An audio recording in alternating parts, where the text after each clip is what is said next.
The painted. कहानी की शुरुआत में हम क्लाइव नाम के एक आदमी को देखते हैं जिसकी वाइफ एना की हालत काफी खराब होती है। वो उसे खोना नहीं चाहता था, इसीलिए उसकी आत्मा को पेंटिंग रिचुअल के जरिए पेंटिंग में कैद करने का सोचता है, जिससे वो हमेशा क्लाइव के पास रहेगी। 20वीं सेंचुरी में ये रिचुअल आम था, जहाँ लोग अपने करीबी मरे हुए लोगों की सोल को पेंटिंग में कैद कर लिया करते थे ताकि वो हमेशा उनसे बात कर पाए। और क्लाइव भी ये पहली बार कर रहा था। वो कैंडल्स जलाकर ये रिचुअल करता है, पर उसकी वाइफ एना की सोल पेंटिंग में नहीं आती और वो ये रिचुअल छोड़कर चला जाता है। जबकि पीछे हम देखते हैं कि वहाँ अब एक पेंटिंग बन गई थी जो कि एना की नहीं थी बल्कि किसी इविल लेडी की थी।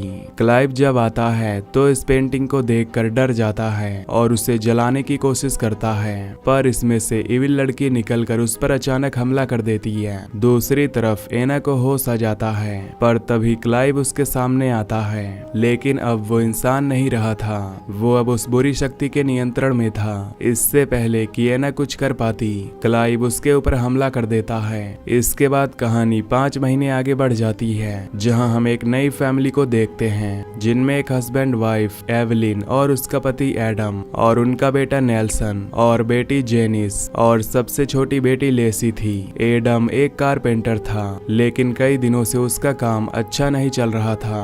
वो कुछ अजीब सा था। वो अक्सर अपनी पत्नी से छिपकर गंदी मैगजीन्स पढ़ता था और अपनी अजीब फैंटेसीज में खोया रहता था। दूसरी ओर उनकी बड़ी बेटी जेनिस एक चिड़चिड़ी टीनेजर थी। वो अपनी छोटी बहन लेसी से अक्सर नाराज रहा करती थी, लेकिन जल्द ही सब कुछ बदलने वाला था। एक दिन एवलिन के पास कोर्ट से एक लेटर आता है जिसे पढ़कर वो चौंक जाती है, जिसमें लिखा था कि उसकी कजिन एना अब इस दुनिया में नहीं रही और एना ने अपनी वसीयत का अधिकार एवलिन को सौंपा था, यानी अब उसे वो सब कुछ संभालना था जो एना पीछे छोड़कर गई थी। एवलिन अपने पति एडम को एना की वसीयत के बारे में बताती है कि उन्हें उस प्रॉपर्टी का एक निश्चित हिस्सा मिलेगा, साथ ही हर महीने उन्हें कुछ रकम दी जाएगी। हालांकि एवलिन उस घर में जाने के लिए तैयार नहीं थी। उसे लग रहा था कि एना के साथ वहाँ पर कुछ बहुत गलत हुआ था। वो अपने परिवार को किसी भी खतरे में नहीं डालना चाहती थी, लेकिन पैसों की तंगी से एडम को यह ऑफर ठुकराना समझदारी नहीं लग रही थी। वो एवलिन पर दबाव बनाता है कि उन्हें ऐसा मौका दोबारा नहीं मिलेगा, जिससे एवलिन उसकी बात मान लेती है और वो उस मैंसन में जाने के लिए तैयार हो जाते हैं। अगले सीन में पूरा परिवार उस पुराने मैंसन में पहुंच जाता है। लेसी अभी बच्ची थी, इसीलिए वो घर की सफाई और बाकी की जिम्मेदारियों में मदद नहीं कर सकती थी। जेनिस भी इस काम में कोई रुचि नहीं दिखाती और लेसी की देखभाल में लग जाती है। ऐसे में घर की जिम्मेदारी एडम, एवलिन और उनके बेटे नेल्सन पर आ जाती है। अब जब ये सब मैंशन के सामान को सही से लगाने लगते हैं तो उन्हें दीवारों पर कई पुरानी पेंटिंग्स दिखाई देती हैं। ये पेंटिंग्स क्लाइव के पूर्वजों की मालूम पड़ती थी, जिसने वो शुरुआत में रिचुअल किया था। इसी दौरान एवलिन की नजर एक अजीब पेंटिंग पर पड़ती है जिसमें वही टॉपलेस महिला थी जिसे हमने कहानी की शुरुआत में देखा था। उससे पेंटिंग कुछ अजीब लगती है।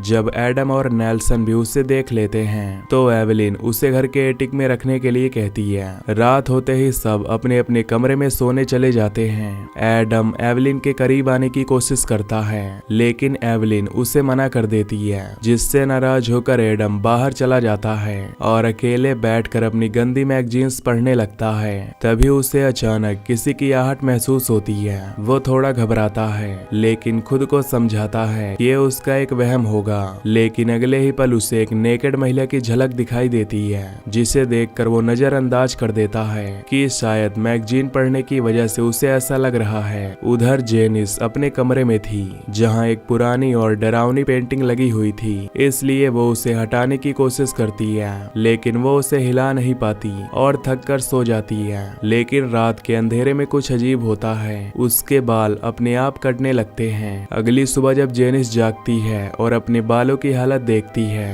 तो वो गुस्से से आग बबूला हो जाती है। वो सीधा लेसी पर चिल्लाने लगती है, लेकिन लेसी बताती है कि उसने कुछ भी नहीं किया। इस बीच एडम और नेल्सन सामान लेने बाहर चले जाते हैं और एवलिन घर की सफाई में लग जाती है। सफाई के दौरान उसकी नजर एक पेंटिंग पर पड़ती है जिसमें उसे एक महिला की आकृति हिलती हुई दिखाई देती है, लेकिन फिर वो खुद को समझाने लगती है कि ये उसकी एक कल्पना होगी। इधर लेसी घर में खेल रही थी और एवलिन उसके उसके पीछे पीछे उसे ढूंढने जाती है। तभी वो देखती है कि एक दरवाजा अपने आप ही बंद हो गया है।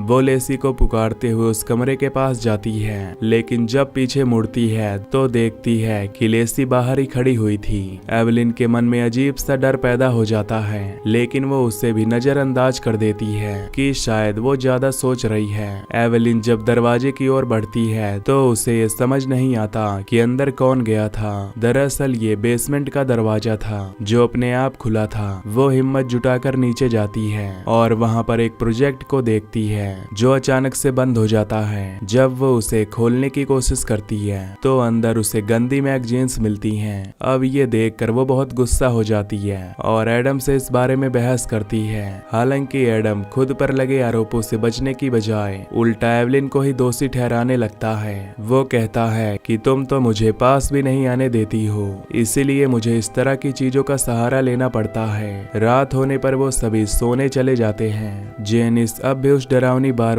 पेंटिंग से काफी डर रही होती है, इसीलिए वो उसे कपड़े से ढक देती है। वो सोने की कोशिश करती है। हम देखते हैं कि उस पेंटिंग के अंदर से बार का हाथ निकलता है और उसके बाल काटने लगता है, जिससे घबराकर वो जाग जाती है। और तभी उसे एहसास होता है कि उस पेंटिंग पर डाला गया कपड़ा अपने आप खिसक रहा है। धीरे धीरे पेंटिंग से निकलकर वो रहस्यमयी आदमी उसके पास आता है और दोबारा उसके बाल काटना शुरू कर देता है, जिससे डर कर वो चीख मारती है, जिसकी आवाज सुनकर बाकी सभी लोग वहां पहुंचते हैं और उसे संभालने की कोशिश करते हैं। जेनिस घबराई हुई बताती है कि पेंटिंग वाला आदमी जिंदा हो गया था और उसने उसके ऊपर हमला किया था।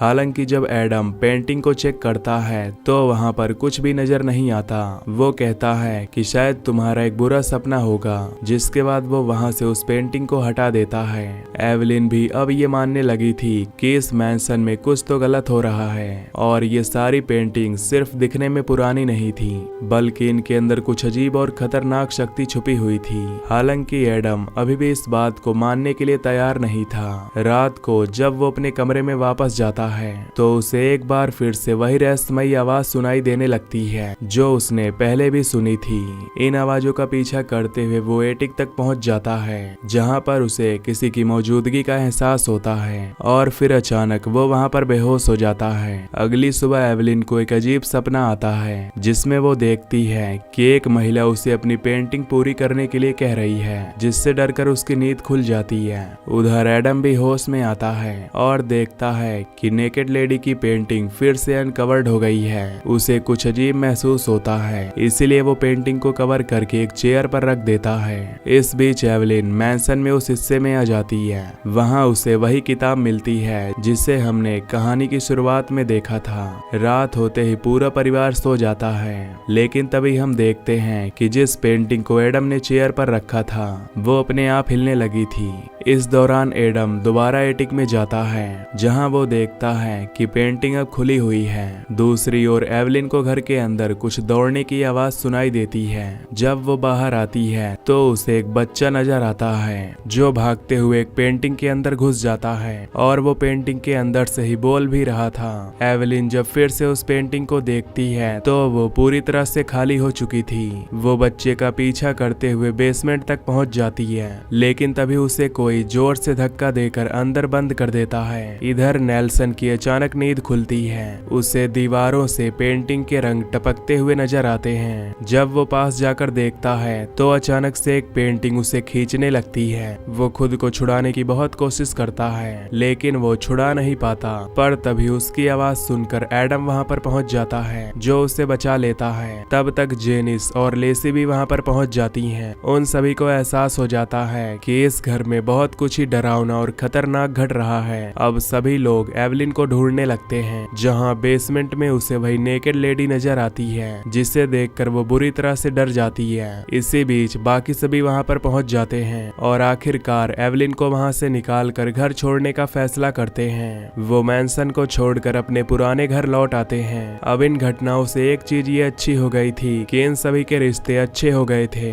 जेनिस और लेसी की बॉन्डिंग भी अच्छी हो गई थी। हालांकि कि एवलिन अब भी बेचैन थी। वो एडम से कहती है कि मैंशन के अंदर कुछ बहुत गलत हुआ था। उसे यकीन हो गया था कि क्लाइव ने सिर्फ एना की हत्या नहीं की थी बल्कि खुद को भी खत्म कर लिया था। लेकिन इस पूरी कहानी के पीछे कुछ और ही सच्चाई थी। इसीलिए वो उस पुरानी किताब को खोलती है जिसके अंदर एक एड्रेस लिखा हुआ था। एवलिन उस एड्रेस पर पहुंचती है जहां पर उसकी मुलाकात एक महिला से होती है। वो उससे द पेंटेड के बारे में पूछती है। जवाब में वो महिला उसे एक पेंटिंग कलेक्शन दिखाती है। इसके बाद वो बताती है कि पुराने समय में जब किसी की हत्या कर दी जाती थी तो उनकी आत्माएं भटकने लगती थी। इस समस्या से बचने के लिए लोग उन आत्माओं को पेंटिंग्स में कैद करने लगे ताकि वो किसी और को नुकसान न पहुंचा सकें। लेकिन इसमें जो बुरी आत्माएं थी उन्हें इस प्रक्रिया से एक नया रास्ता मिल गया जिससे वो पेंटिंग्स के अंदर और बाहर आ जा सकती थी और आत्माओं को पेंटिंग में कैद करने की प्रथा 20वीं शताब्दी की शुरुआत में ही बंद हो गई थी। लेकिन क्लाइव के परिवार ने इसे जारी रखा। दूसरी ओर लेसी को घर में अकेले अजीब घटनाओं का सामना करना पड़ता है। जब वही पेंटिंग वाला बच्चा उसे लगातार डराने लगता है तो इसी बीच सभी को फिर से वो नेकेड लेडी की पेंटिंग मिलती है। ये देखकर एडम और बाकी लोग इसकी तह तक जाने की कोशिश करते हैं और पास्ट में क्लाइव के परिवार और उनके डीमंस और दूसरी घटनाओं को समझने लगते हैं। एवलिन जब घर लौटती है तो एडम उस पेंटिंग को जलाने की कोशिश कर रहा होता है। एवलिन उसे रोकते हुए कहती है कि सिर्फ जलाने से कुछ नहीं होगा क्योंकि ऐसी आत्माएं और ऐसी शक्तियां किसी स्थान से बधी नहीं होती। वो जिससे जुड़ जाती हैं उसका पीछा करती रहती हैं। अब इस परिवार के गहरे इतिहास की परतें खुलने लगती हैं। क्लाइव के परदादा एक रहस्यमयी महिला कैसेंड्रा को जानते थे जिसका अतीत भी डरावना था। ऐसा कहा जाता है कि वो अक्सर उस मैंसन में आती जाती रहती थी लेकिन एक दिन अचानक उसकी मौत हो गई। उसके बाद इस परिवार में रहस्यमय तरीके से मौतें और लोगों के गायब होने की घटनाएं होने लगी। समय बीतने के साथ क्लाइव के परदादा और उनकी पत्नी एक रहस्यमय आग में जलकर मारे गए और जिस घर में ये घटना घटी थी वहीं बाद में एक नया मैंशन बना दिया गया। इस परिवार की एक और अजीब परंपरा थी कि इन्हें खुद की पेंटिंग्स बनाने और उनमें अपनी आत्माओं को कैद करने का जुनून था। ऐसा करने से वो खुद को अमर समझते थे और एक तरह से स्पिरिट रियल और इस दुनिया के बीच आ जा सकते थे। यही कारण था कि ये परिवार पीढ़ी दर पीढ़ी इस डरावने चक्र में फंसा हुआ था। अब एवलिन को यकीन हो जाता है कि कैसेंड्रा भी पेंटेड थी, यानी उसकी आत्मा भी एक पेंटिंग में कैद है। उसे वापस उसकी दुनिया में भेजने के लिए उन्हें उसकी किसी खास चीज की जरूरत होगी और एवलिन जानती थी कि वो चीज उसे कहाँ मिलेगी। जिसके बाद वो एक बार फिर से क्लाइव के मैंसन में लौटते हैं जहाँ कैसेंड्रा की आत्मा को एक पेंटिंग में वापस आते हुए देखते हैं। इस दौरान वो नेल्सन को पजेस कर लेती है और लेसी को अपने साथ कहीं पर ले जाती है। अब एडम और एवलिन इस सिचुएशन को काउंटर करने के लिए पेंटिंग्स को जलाने का फैसला करते हैं। एवलिन एक सीक्रेट रूम में जाती है जहां पर उसे कैसेंड्रा और क्लाइव के परदादा आइवर के बीच लिखे गए लव लेटर्स और कैसेंड्रा का एक लॉकेट मिलता है। तभी घर की सभी पेंटिंग्स की आत्माएं उनके ऊपर हमला कर देती हैं, लेकिन दोनों खुद को संभालते हुए उन पेंटिंग्स को जलाने में कामयाब हो जाते हैं। जिसके बाद एवलिन बताती है कि क्लाइव के परदादा आइवर असल में पेंटेड से जुड़ा हुआ था और इसी दौरान उसकी मुलाकात कैसेंड्रा से हुई थी। दोनों को एक दूसरे से प्यार हो गया और वो छिपकर शादी करने वाले थे, लेकिन फिर किसी वजह से कैसेंड्रा की मौत हो गई। आइवर ने उससे वादा किया था कि वो उसे एक पेंटिंग के जरिए इस दुनिया में वापस लाएगा और फिर खुद भी पेंटिंग में समा जाएगा ताकि वो दोनों हमेशा साथ रह सकें। लेकिन आइवर अपना वादा पूरा नहीं कर पाया। ये धोखा कैसेंड्रा सहन नहीं कर पाई और धीरे धीरे उसका क्रोध उसे अंधकार में धकेलता चला गया। समय के साथ कैसेंड्रा की आत्मा और ज्यादा पावरफुल हो गई और उसने एक दानवीय सत्ता यानी सक्यूबस का रूप ले लिया। सक्यूबस यानी जो लोगों के सपने में आकर उन्हें बहकाती है और उनके साथ संबंध बनाकर धीरे धीरे उनकी ऊर्जा चूस लेती है और अंततः उनकी जान ले लेती है। इस वजह से के परिवार की ब्लड लाइन इस श्राप से मुक्त नहीं हो पाई। अब ये आत्मा जो कैसेंड्रा के रूप में सामने आई थी परिवार के पुरुषों को पजेस कर लेती थी और उनकी पत्नियों को उन्हीं के हाथों मरवा देती थी। मूवी के शुरू में हमें जो सीन दिखाया गया था जहां हमने एना की रहस्यमय मौत देखी, उनके साथ भी यही हुआ था। वो उसी श्राप का शिकार हुई थी जो इस परिवार को पीढ़ियों से घेरता आ रहा था।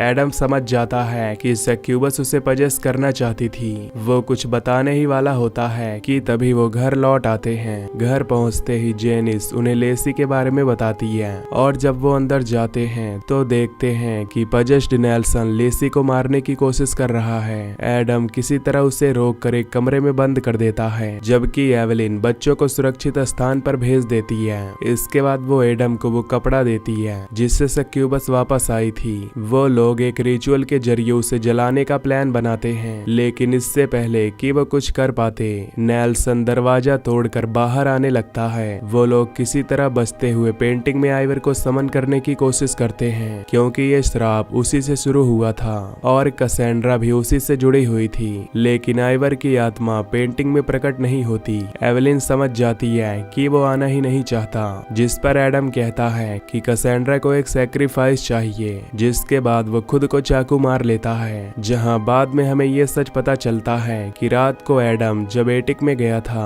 तब उसके सामने जो न्यूड लेडी आई थी वो कोई और नहीं बल्कि कैसेंड्रा ही थी। वो ये भी एक्सेप्ट करता है कि उस रात वो सक्यूबस के साथ इंटीमेट हो चुका था, क्योंकि एवेलिन उसके साथ कभी इंटीमेट नहीं होती थी। वो अक्सर मैगजीन्स का सहारा लेता था और यही बात कैसेंड्रा यानी सक्यूबस ने नोटिस कर ली थी। इस वजह से एडम उसके लिए एक आसान शिकार बन गया था। एडम के बलिदान के बाद एवेलिन उसकी आत्मा को पेंटिंग में समन कर लेती है, क्योंकि उसे भी एक जीवन साथी चाहिए था। इस तरह एडम ने अपनी कुर्बानी देकर पेंटिंग में अपनी आत्मा को भेज दिया था, जिससे वो हमेशा के लिए सक्यूबस के साथ रह सके।